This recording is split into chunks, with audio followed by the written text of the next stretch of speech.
Hello, welcome to my channel Sabnur. যাই হোক, অনেক দিন পর এলাম। একদম ধাস একখানা ভিডিও নেই, জানি খুব বকওয়াস। আর আমি অনেক দিন ভিডিও আপলোড করিনি, কারণ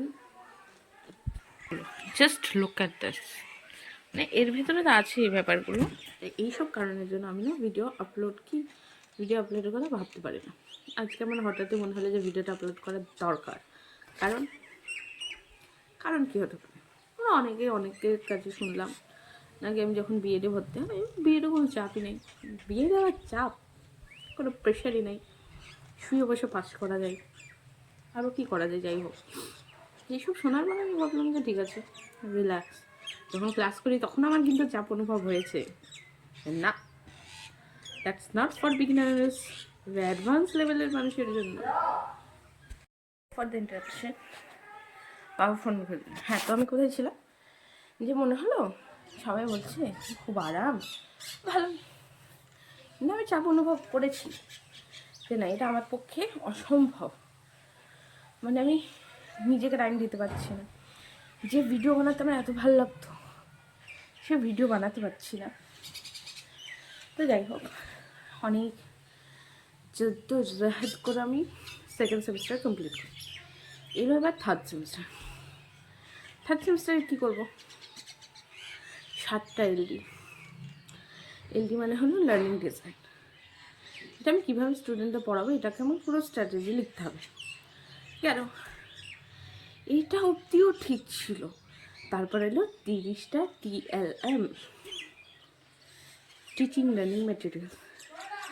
আমি তো হয় না, আসমানসে ঘিরে খাজুর পাটকে, এরকম ব্যাপার। তো কোনোরকম কষ্ট করে এই যে টিচিং স্টার্ট হয়েছে। আমি মানে পাগল হয়ে গেছি, পাগল।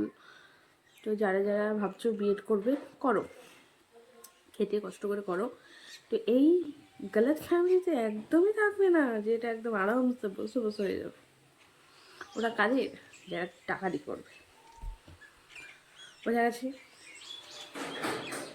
হয়তো যারা ওই দিয়ে দেয়, তাদের কাছে মনে হয় যে একদম ফ্রি বসেই সব পাচ্ছি। ভাই, আমার পক্ষে এটা সম্ভব নয়। It's impossible to tolerate. হ্যাঁ, আমি লিটারালি ফেড আপ। আমি লাইফ নিয়ে এত মানে প্রবলেম ছিল যে আমার সময় আমি শুয়ে বসে কাটা, এরকম একটা ব্যাপার। সেই মেয়ের লাগছে সময়ের অভাব। 24 ঘন্টা হচ্ছে না, রাত 2টো অবধি লিখতে হচ্ছে, 2টো 3টে 4টে, কোনো ব্যাপারই নেই। তারপরে এলো স্কুলে যাওয়ার কথা। স্কুলে যেতে হবে স্কুল টাইমের আগে, 10:30টার আগে আমাকে ওখানে ঢুকতে হবে। তার জন্য আমাকে বাড়ি থেকে বেরোতে হচ্ছে কটার দিয়ে? 9টায় বেরোলে হবে না, সকালে উঠতে হবে, খাওয়া দাওয়া করতে হবে একটু। আমি যদিও শুধু চা খাই, অন্য কিছু খেতে পারি না, ভালো লাগে না আমার, একদম পছন্দ হয় না। আমার রুচি হয় না সকালে উঠে ভাত। কারা খাই ভাই আমি জানি না। তো এই আমার দুঃখের কথা। বাড়ি আসি সেই 5:30 6টা এরকম। তারপর আবার শুরু হয় আমার TLM-এর জার্নি। সারা রাত ধরে আমি TLM লিখি, সারা রাত ধরে আমি এলডি বানাই, আবার ঘুমাই। সেম রিপিটেডলি, মানে একটা মনোটোনাস লাইফ হয়ে গেছে। মানে এরকম যারা ভাবো যে আমার জীবনে কত সময়, ভাই আমার সময় মানে কোথায় শেষ করবো, তারা বিএড করো। তখন বুঝবে সময়ের মূল্য।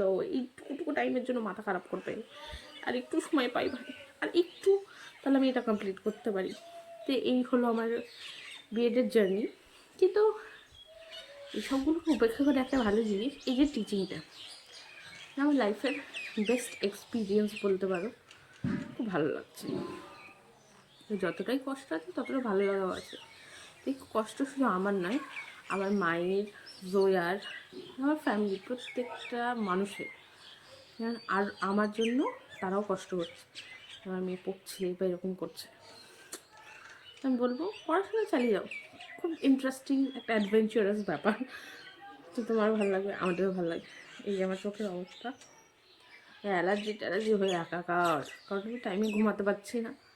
খাওয়া দাওয়া তো দূরেই থাক, আমি বাড়িতে আসছি যখন 5:30 6টা, তারপর আমি ভাত খাচ্ছি দিনে একবার।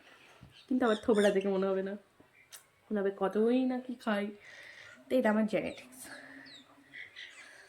So that's all for today's video. আমাকে লিখতে হবে, এই যে আমি নিয়ে বসে আছি। তোমাদের সঙ্গে আমি হঠাৎ মনে হলো একটু দুঃখটা শেয়ার করা যাক। Bye bye.